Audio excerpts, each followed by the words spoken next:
Le ministère russe de la Défense avait précédemment publié des données confirmant la collecte massive et le transfert de matériaux biologiques.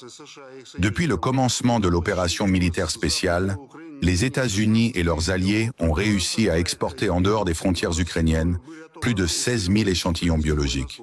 Dans le cadre du projet UP8 seulement, les échantillons sanguins ont été prélevés chez 4 000 militaires ukrainiens. En même temps, des agents pathogènes dangereux aussi bien que leurs vecteurs ont été exportés, soit plus de 10 000 échantillons. Le transfert des matériaux biologiques a été effectué de manière directe, sans passer par des sociétés fantômes et des entreprises intermédiaires. Les échantillons de sang et de tissus humains ont été envoyés depuis le Centre de santé publique de l'Ukraine dans des laboratoires de recherche occidentaux liés au Pentagone. Ceux-ci ont été utilisés par la suite lors des recherches militaires et biologiques, y compris pour sélectionner des agents biologiques représentant le plus grand danger pour la population d'une telle ou telle région.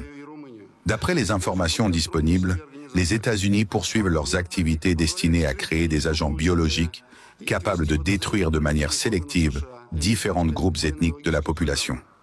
Selon les données reçues, les États-Unis ont commencé à inclure dans des schémas logistiques du transfert des matériaux biologiques la Moldavie et la Roumanie, recourant à des organismes sous le contrôle de ces premiers.